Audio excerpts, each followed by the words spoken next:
It would be really nice if the back were all the way done or done on the lathe, but it's not quite there yet.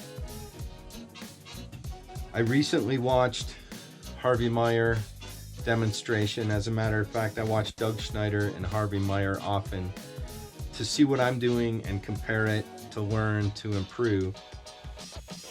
And what I use here is I'm going to use this little homemade jig that I showed you before. And the difference between the way I do this and Harvey Meyer is he would come back and he would turn the front side now.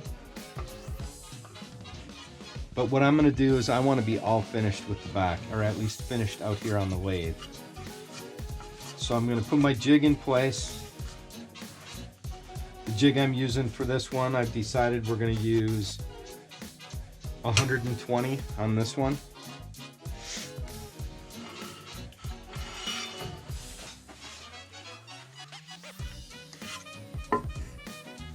And my indexing jig.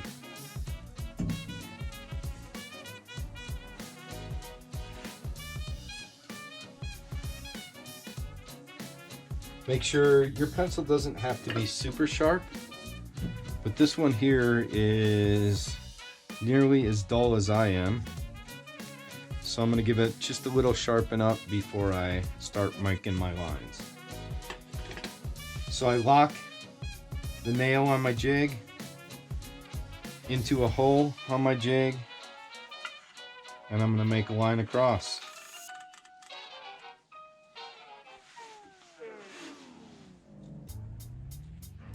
Move it to the next hole and another line.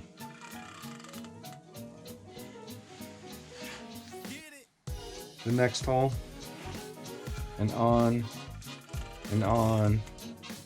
120 times.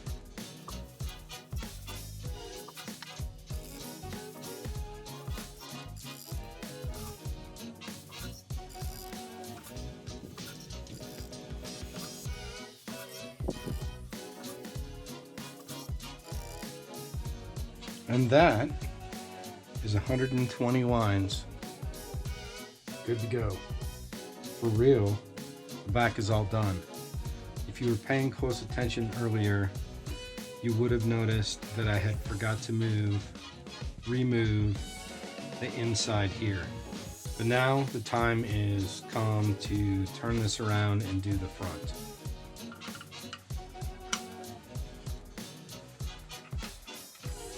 I'm just going to turn it around.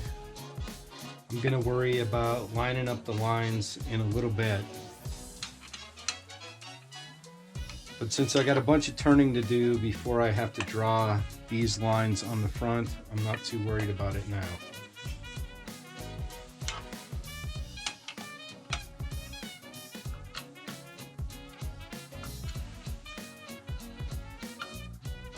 In this case, I'm going to leave my little jig in here. I don't particularly like to do that, but it won't fit out with a platter this big on this little lathe.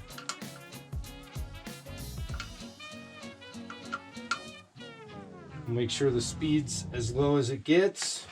Wow, on my lazy medium belt setting anyways. And not a surprise, the front is not true.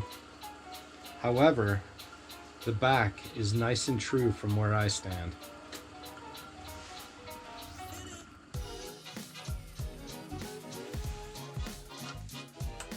As always, I want to use the tailstock as much as possible. So I'm going to bring that tailstock in. I can't turn the whole thing in one big pass anyways, because it'll be way too flimsy and angry with me if I try to turn it from here. Do the beading and all that in one chunk, it won't be happy. Tailstock is now in place, it's tight, and I have the support I want. I've put the tool rest where I want. Nothing hits as I spin it around. So time to true up some of this front.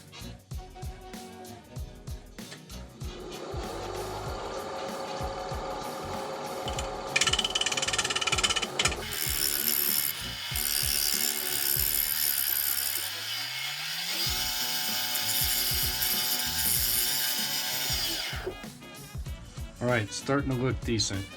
So now I'm gonna work this rim, and I'm gonna get this rim right, and then I'm gonna start working in. I'm only gonna work this in portions, and what I'm going to do is turn it down, checking thickness, paying attention, and then I'm gonna bead that section, and then I'll work on another section, and then finally the center section.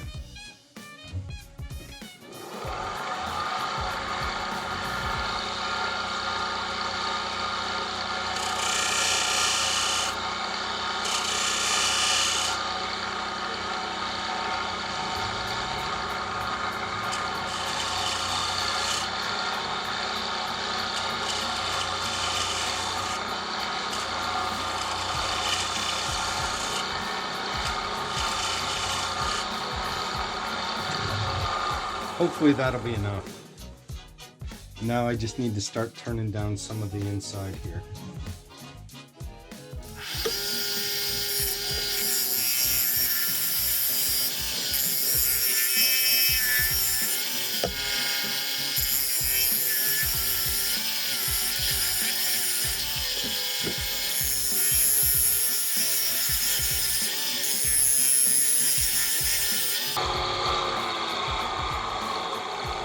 So once I've turned, I'm gonna look at my thickness here. The main thing about this thickness is to make sure that when I'm making grooves on the other side, that they won't come through. I can feel that there's just a little bump right there that I need to bring down before I do a little bit of sanding and then put beads on this portion here.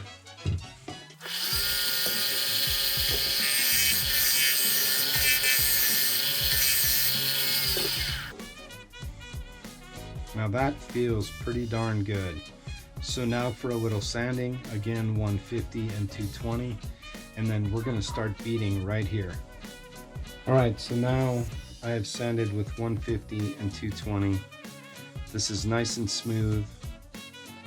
It runs down nicely, and it's time to put some beads on. If I didn't mention it already, I'm doing this now, leaving as much material as I can in here because the vibration is going to get wild and crazy the further in I get.